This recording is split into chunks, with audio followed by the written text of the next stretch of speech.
शुरुआती दिनों में सबसे पहले हमें इन चीज़ों पे भी विशेष फोकस करना चाहिए, जैसे कि आज जो अभी हम समझने वाले हैं वो समझने वाले हैं अच्छे उत्तर की विशेषता।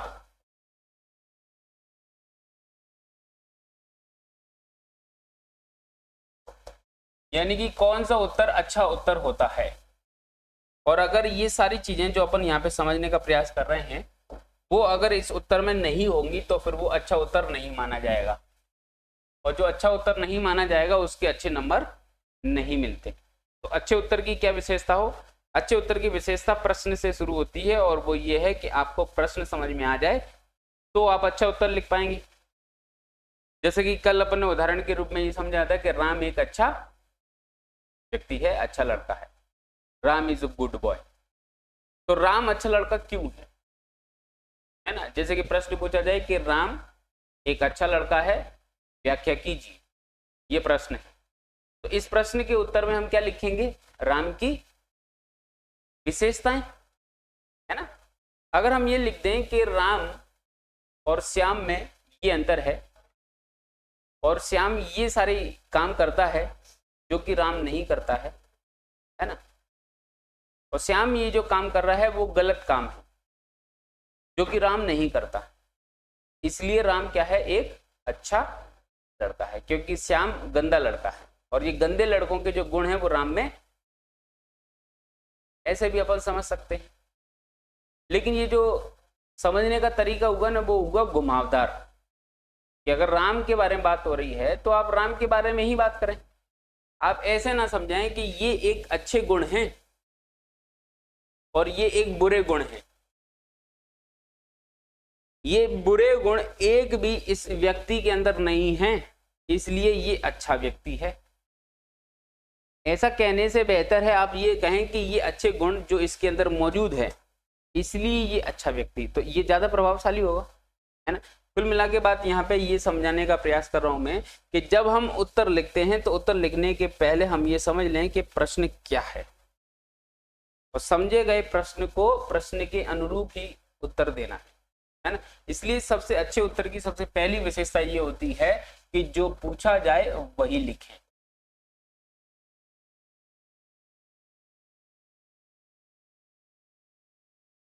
मैंने अभी जो पूछा था वो था उद्यम, और अपन उद्यमिता के बारे में बात कर रहे थे। मैंने क्या पूछा था? उद्यम। जैसे कि कल एक उदाहरण बताया था ना, दुकान, गणेश की एक दुकान है ना, या अंबानी का एक मॉल है, जियो मार्ट, तो ये क्या है? वो उद्यम है। तो उद्यम की बात हो रही थी और अपन उद्यमिता की बात बता रहे थे, इसलिए वो आंसर गलत हो गया। इसलिए सबसे पहले अच्छे उत्तर की विशेषताओं में एक चीज विशेष रूप से याद रखना है, और वो ये है कि अच्छा उत्तर वही होता है जो प्रश्न के अनुरूप हो। कम से कम पहली डिमांड तो यही है ना कि प्रश्न के अनुरूप होना चाहिए, इसलिए जो पूछा जाए वही लिखें। दूसरी बात यह है कि जितना पूछा जाए उतना लिखें। कभी कभी हमें कोई चीज जो है ना नहीं आ रही होती, और कभी कभी कोई चीज हमें ज्यादा आ रही होती है, तो हम बह जाते हैं, आपसी तालमेल और सामंजस्य नहीं बिठा पाते। तो जो हमको नहीं आ रही है ना उसको हम लिख तो देते हैं थोड़ा बहुत, और जो आ रही है उसको बढ़ा देते हैं, उसमें भी हमें नंबर अच्छे नहीं मिलते। इसलिए जितना पूछा जाए उतना लिखें।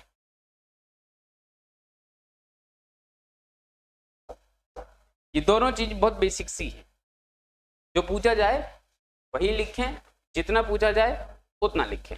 जैसे एक प्रश्न आता है, उद्यमिता से आप क्या समझते हैं? उद्यमिता की अर्थ एवं परिभाषा को बताते हुए उद्यमिता के प्रमुख विशेषताओं का विश्लेषण कीजिए। प्रश्न क्या है?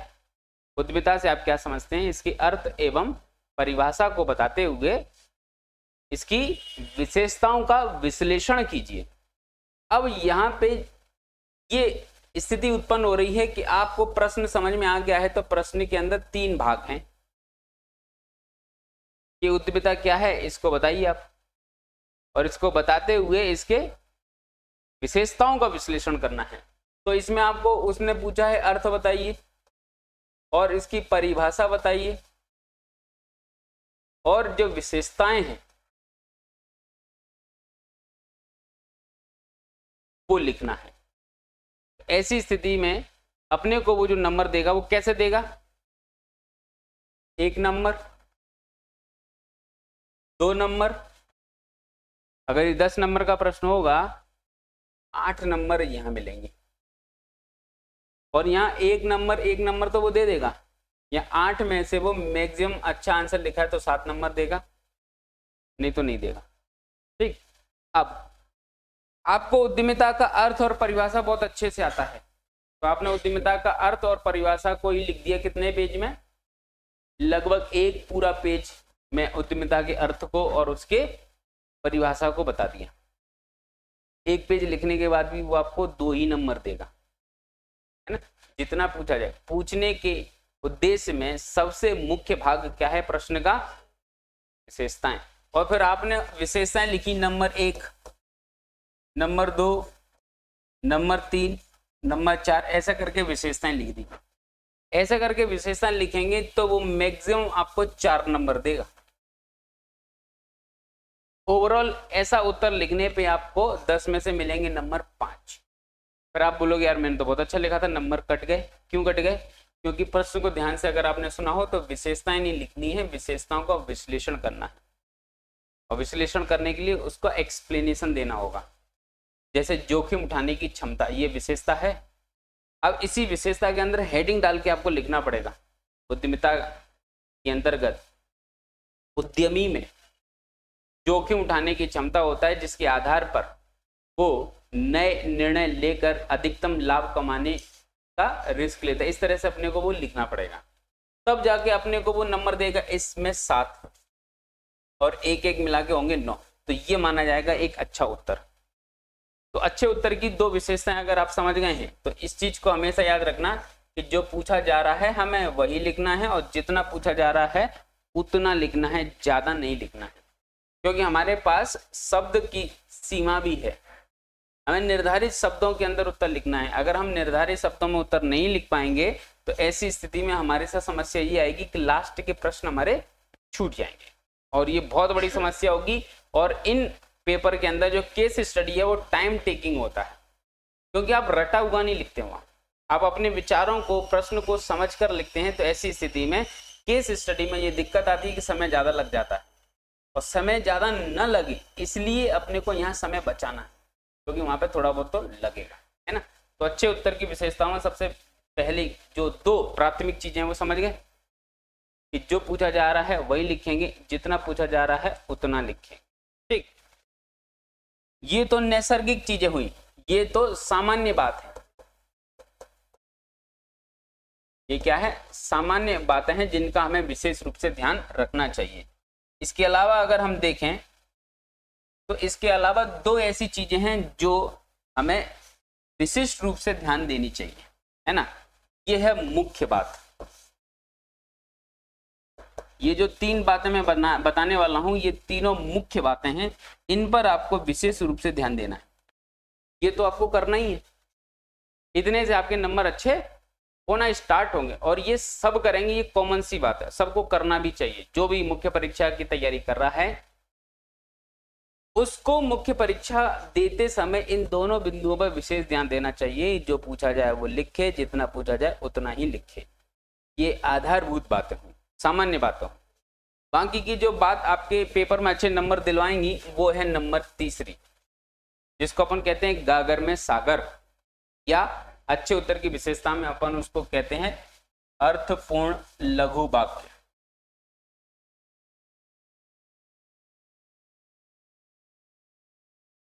जो भी आप बात कहना चाहते हैं वो कम से कम सेंटेंस में ज्यादा से ज्यादा गुण रहस्य वाली बात होनी चाहिए, जिसको वो समझ जाए। पहली बात तो अर्थपूर्ण होनी चाहिए। जैसे आपने लिखा उद्यमिता की विशेषता में क्या लिखा? जोखिम उठाने की क्षमता, कौमा नवाचार की क्षमता, कौमा रचनात्मक कार्य करने की क्षमता आदि उद्यमिता कहलाती है। ठीक, ये अपन ने एक लाइन में लिख दिया, और इस लाइन का पूरा प्रॉपर क्या निकल रहा है? अर्थ निकल रहा है। और इसी लाइन को अपन ऐसा लिख सकते हैं, उद्यमिता की प्रमुख विशेषता निम्नलिखित है। नंबर 1, जो व्यक्ति जोखिम उठाने में सक्षम होता है वह व्यक्ति उद्यमी कहलाता है। इस व्यक्ति के अंदर नवाचार के साथ साथ रचनात्मक कार्य करने की उत्तम क्षमताओं का निर्वहन किया जाता है या व्यक्ति के द्वारा निर्वहन किया जाता है। यही बात अपन ने कही कितनी लाइनों में, लगभग 4-5 लाइन हो जाएंगी। तो ऐसी स्थिति में उत्तर लिखने से क्या होगा, हमारी लाइनें ज्यादा गिरेंगी, शब्द ज्यादा होंगे, बातें कम होंगी। और इसी लाइन को शुरुआत में मैंने कैसे बताया था, जोखिम उठाने की क्षमता, नवाचार एवं रचनात्मक कार्य करने की क्षमतावान व्यक्ति उद्यमी कहलाता है और ये कार्य उद्यमिता कहलाती है। तो अपन ऐसी स्थिति में एक लाइन में बात खत्म कर सकते हैं। इसलिए हमें लघु वाक्य बनाना सीखना है। लघु वाक्य यानी कि छोटे छोटे वाक्य, और ध्यान रहे वो छोटे वाक्य कैसे होने चाहिए, अर्थपूर्ण होने चाहिए। जिन वाक्यों का कोई अर्थ नहीं निकलेगा वो खतरनाक वाक्य होंगे, क्योंकि ऐसी स्थिति में जिनका अर्थ नहीं निकलेगा उसको तो वो समझ भी नहीं पाएगा। जब समझ नहीं पाएगा तो नंबर कैसे देगा। ये मान के चलो ये आपकी 2 धारी तलवार है, आपने अगर इसका सही उपयोग किया तो सामने वाले को काट डालेगी, यानी कि अच्छे नंबर देने पे मजबूर कर देगी। और अगर आपने इसका सही तरीके से अच्छे तरीके से प्रैक्टिस नहीं की और अर्थपूर्ण वाक्य बनाना नहीं सीखे तो लघु वाक्य जब उसको समझ में नहीं आएंगे तो फिर वो आपको काट देगा। जब उसको समझ में ही नहीं आएगा तो नंबर कैसे देगा वो, उसकी जगह आप भी रहेंगे तो भी नंबर मिल नहीं पाएंगे। क्योंकि अगर मैं किसी की कॉपी चेक करूंगा और मुझे समझ में ही नहीं आ रहा है तो मैं नंबर क्यों दूंगा। और यही सामान्य बात आपको समझनी है कि अगर आप भी किसी की कॉपी चेक करेंगे और आपको उसके अंदर लिखे हुए चीजों को समझ नहीं पाएंगे आप, तो नंबर नहीं देंगे। ऐसी कॉपी आपकी भी होगी, जब आप लिखेंगे और सामने वाला पढ़ेगा और उसको समझ में नहीं आएगा तो नंबर नहीं देगा, सीधी सीधी बात। इसलिए हमें अर्थपूर्ण लघु वाक्य बनाने हैं, वैसे अनाप शनाप कोई वाक्य नहीं बनाना है। ठीक, अर्थपूर्ण लघु वाक्य बनाने के बाद इसमें जो चौथी चीज आपको विशेष रूप से ध्यान रखनी है वो है फ्लो चार्ट। ठीक है, डायग्राम, पाई चार्ट, जिन्हें अपन माइंड मैप आदि भी कहते हैं। यानी कि लिखते समय हम उसमें क्या डालेंगे, थोड़ा अट्रैक्टिव। जैसे कोई पूछे जाए कि इसकी प्रमुख विशेषताएं, तो आप गोला बनाइए और यहाँ पे लिख दीजिए विशेषताएं। ठीक है, और उसके बाद 1 2 3 4 5 ये विशेषताएं हो गई, है ना। इसकी जगह आप नॉर्मली विशेषता ऐसे भी लिख सकते हैं, इसकी प्रमुख विशेषताएं नंबर 1, नंबर 2, नंबर 3 और नंबर 4, इस तरीके से भी लिख सकते हैं। तो इसमें कोई वो अट्रैक्टिवनेस नहीं आ रही। हाँ, अच्छा लिखा होगा तो अच्छे नंबर देगा, लेकिन यहाँ पे वो औरों से अच्छे नंबर देगा, क्योंकि जो लिखा है वो तो जो पूछा गया है वही लिखा है, जितना पूछा जाए उतना ही लिखा है। ठीक, अर्थपूर्ण लघु वाक्य यानी कि यहाँ पे अपन ने वो छोटे छोटे वाक्य बना के लिख दिए हैं। इन वाक्यों के अंतर्गत अपनी बात पूरी हो रही है विशेषताओं में, छोटे छोटे सेंटेंस में।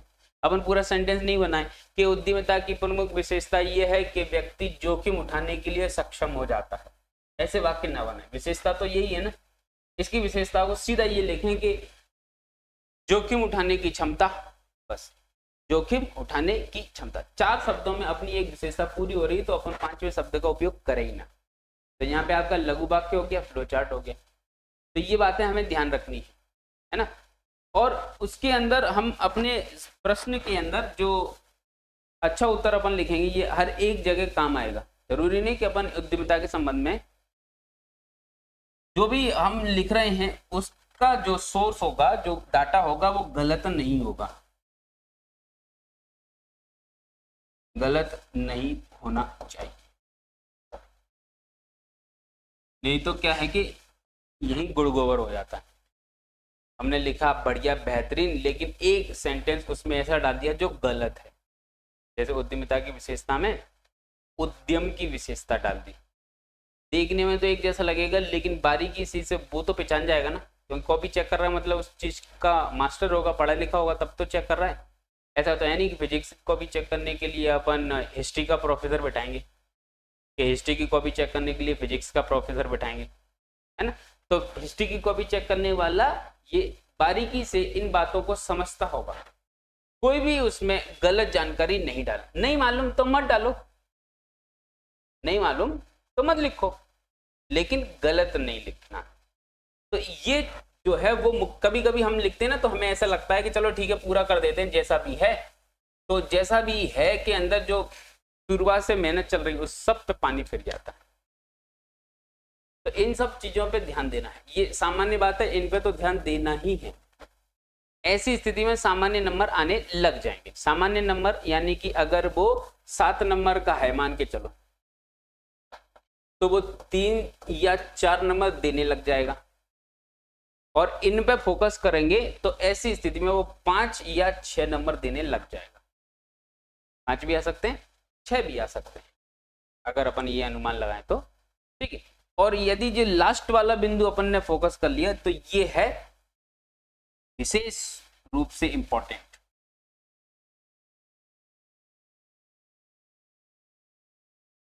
ये कैसा बिंदु है? विशिष्ट महत्वपूर्ण बिंदु। अगर इस पे फोकस कर लिया तो ऐसी स्थिति में ये मान के चलो इस एक बिंदु के द्वारा आपको 6 नंबर ही मिलेंगे। अपन एक अति लघुत्तरी जो नॉर्मली अपना आता है 7 नंबर का, उसको आधार बना के अपन ने बात कही है कि अगर अपन इन 2 बातों पे फोकस करते हैं तो इतने फोकस करने से हम इस कैटेगरी पे पहुंच जाएंगे। इसके साथ साथ अगर हम इन बातों पे फोकस करते हैं तो हम इस कैटेगरी में पहुंच जाएंगे, और अगर इस पे फोकस करेंगे तो हम इस कैटेगरी में रहेंगे, और इस कैटेगरी में रहने से हमारे नंबर हमेशा औरों से हाईएस्ट रहेंगे। और वो क्या है? वो कुछ और नहीं है, केवल और केवल अपडेशन है। कोई भी डाटा अपन लिख रहे हैं वो अपडेटेड लिख रहे हैं, तो उसको लगेगा कि ये वर्तमान से क्या है? संदर्भित है ना। तो अपडेटेड डाटा यानी कि अपडेटेड मतलब हिंदी में क्या बोलते हैं कि अद्यतन, शायद, है ना, करेंट अफेयर से जुड़ा हुआ, करंट से जुड़ा हुआ।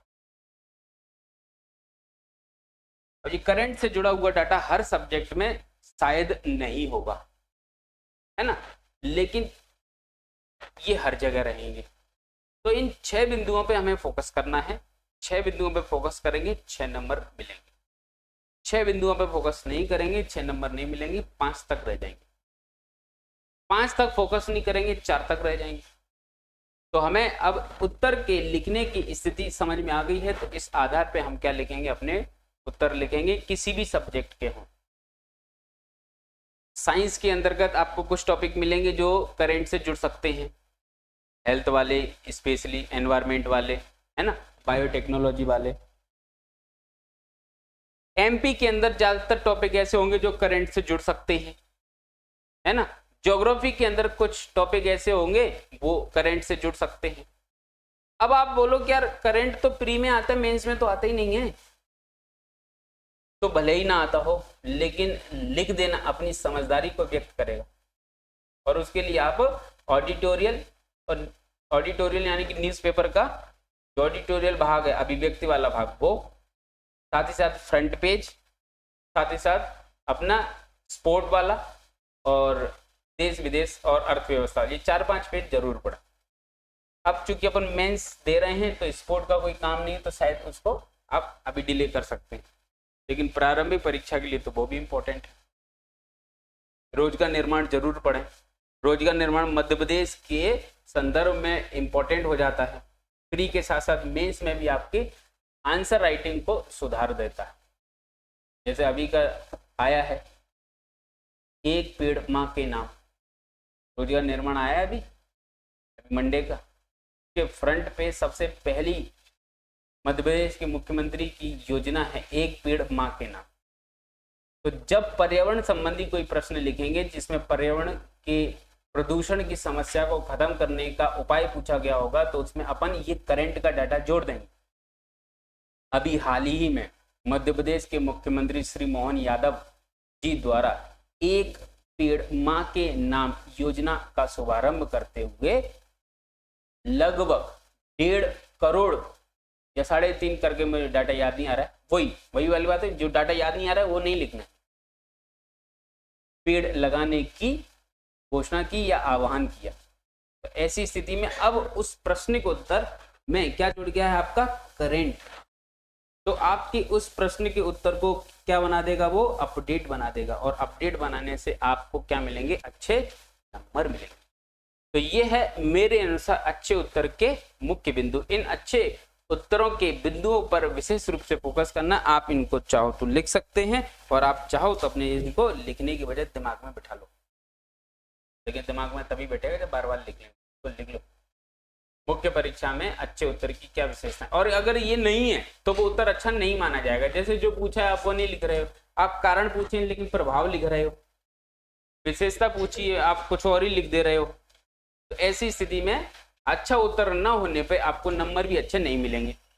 अब जितना पूछा जाए उतना आपको प्रश्न के सामंजस्य के बारे में ही नहीं पता कि अर्थ लिखते हुए महत्व लिखिए, तो अर्थ को ही आपने पूरा लिख दिया, महत्व के बारे में जगह ही नहीं बची, तो फिर वो नंबर नहीं देगा। अर्थपूर्ण लघु वाक्य बनाएंगे तो ज्यादा फैक्ट, ज्यादा संबंधित बातें लिख पाएंगे, ज्यादा बातें लिख पाएंगे तो ज्यादा प्रभाव भी स्थापित कर पाएंगे, और ज्यादा प्रभाव स्थापित कर पाएंगे तो अच्छे नंबर मिलेंगे। फ्लो चार्ट अपने प्रभाव को बढ़ाने में मदद करेगा। गलत नहीं लिखना चाहिए हमें, तो इससे हमारी नंबर में बढ़ोतरी होगी, और करंट से जोड़ दिया तो बस हो गया काम। अगर इस तरह से हम काम करते हैं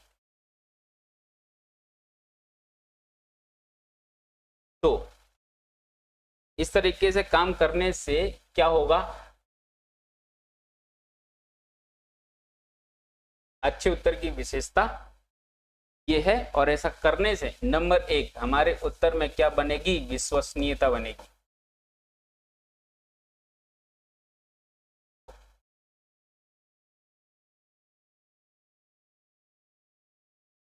प्रभावशीलता दिखाई देगी।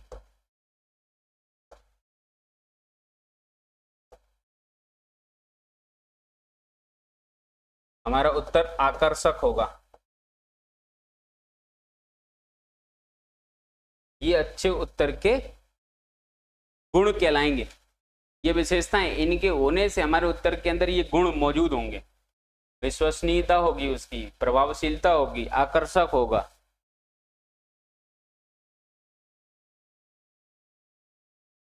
वीडियो चल नहीं रहा है क्या?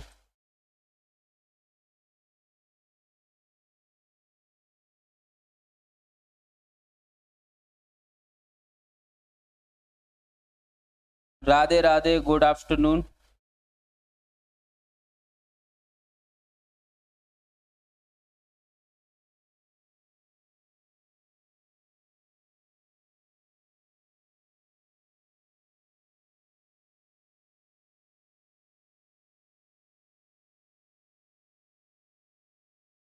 चलिए, जो लोग ऑनलाइन हैं उन्हें भी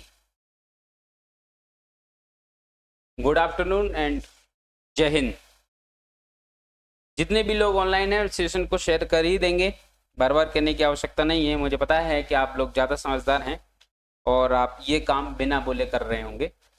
दूसरी बात यह है कि आपको भी अपने अच्छे उत्तर लिखने के अंदर इन गुणों का क्या करना है, समावेश करना है। जब जाके हमारे उत्तर के अंदर ये 3-4 चीजें निकल के सामने आएंगी, और ये अगर हमारे उत्तर के अंदर मौजूद होती हैं तभी जाके हमको अच्छे नंबर मिलना प्रारंभ होते हैं। जैसे मैंने कहा कि अगर अपन कर लेंगे, इतना करने से हमारे जो नंबर हैं वो कितने हो जाएंगे, वो हमें लगभग 3 से 4 के बीच में नंबर मिलेंगे। ठीक है, कितने नंबर मिलेंगे, 3 से 4। ठीक है, और ये होंगे हमारे 5 से 6, और ये होगा निश्चित रूप से 6। इसको 4 से 5 कर लो।